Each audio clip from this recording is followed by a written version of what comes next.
In your opening speech, you spoke about how you had to, in your childhood, there were some years you were staying with your grandparents, not your parents. Can you tell us about the circumstances surrounding why was that the case, and how has that changed the way you view life? Like I've mentioned earlier, my parents' tailor business was not doing well at that point in time, and they racked up quite a bit of debt, about 100,000 30 years ago. I think that's really a huge sum of money. And we were staying in a rented place where they were operating the factory, and we had to stay in the same place. And when I was 40 days old, my grandmother felt that this is probably not a very conducive environment to bring up a baby girl. She made the decision to bring me back to stay with her, and 一住就住了5年。外婆。But now that I'm a mother of 2 young boys, I really understand the pain that my mom felt. Unfortunately, she really had to shoulder on to support my dad in making sure that we keep the business afloat so that they can pay their staff, right? And that experience actually strengthened my relationship with my parents, knowing that they had to put in so much sacrifices. Any single policy that you think can fine-tune or work on to deliver better results? Okay. I spoke about the stay-at-home moms, right? Working moms and the moms in business. The one single policy that I think there is a case to discuss a revision is the infant care and childcare subsidy for working mothers and stay-at-home mothers. To my knowledge, the amount of childcare subsidy that a stay-at-home mom can receive ranges from 50 to 70% that of a working mom. Okay, the only difference is for a half-day childcare, the subsidy is the same. Now, if you look at the infant care, right, the stay-at-home mom will receive between 25% to 50% of the amount that's received by the working mom.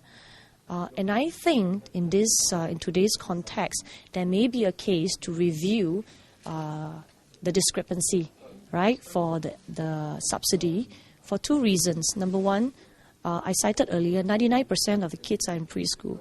So whether the child, right, belongs to a working mom or a stay-at-home mom, preschool education is a very important first step. The second reason is stay-at-home moms may want to create a bigger family and may need the support of infant care or childcare center. So because of these 2 reasons, if I have an opportunity to serve, I hope to float up the discussion for this. Are the 3 male members of your family as credit on this, and how did your children take towards you joining this? Right. As a mother of 2 young boys, 4 and 7 years old, indeed, this was a decision that we have to think through very carefully. And I discussed this at length with my husband. And I'm very, very fortunate. I have a very strong support network, a very supportive and hands-on husband who is very good with the 2 boys as well, and also a very, very supportive mother. And I've also explained to my boys, though my younger boy may not be really appreciate it, that I may not be able to spend as much time, especially during weekends and weeknights. But they know that just like when I was in EDB, I was required to travel very frequently. So it's also up to me to ensure that I continue to instill the discipline to find pockets of time creatively to spend time with them. For example, meal times for our families are very, very important, and it's a time for us to bond and talk about the day. So I will make sure that I will be able to spend a lot of time with them, especially over meals every week. Okay, in response to the previous 2 new candidates have been less than warm. So how are you mentally preparing yourself for reactions from the ground this time?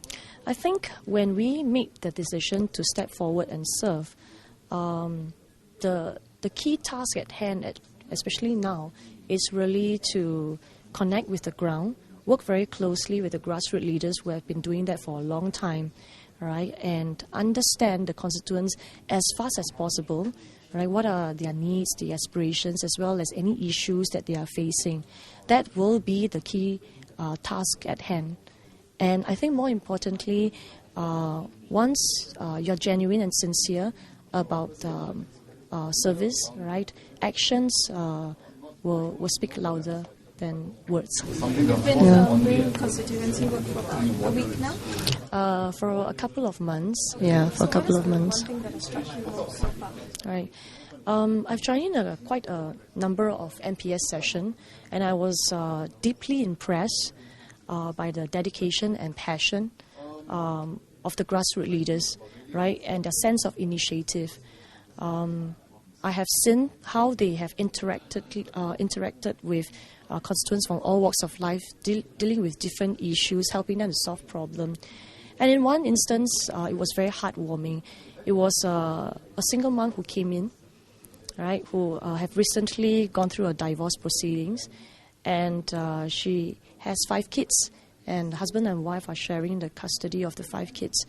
And they were asking, so it was some financial assistance facilitation, but the grassroots leader took the initiative to ask about the kids' education, and we realized that the young kids are not in preschool, and they quickly follow up to link them up with CDC, make sure that they have access to kifas, to make sure that the kids go to school as soon as possible. Yeah, so it is very heartwarming that I hope to be part of this community to be able to bring tangible benefits to the constituents to improve their quality of life. You were also involved in a startup, so a lot of younger Singaporeans say that Singapore is a hard place to do startup businesses because, like you mentioned, there are a lot of barriers to entry. What's your take on that? There was even an article that says that Singapore couldn't have a Mark Zuckerberg anytime soon. I must say that we are in a better environment now compared to 10 years ago. I think we have, for example, Charles & Keith.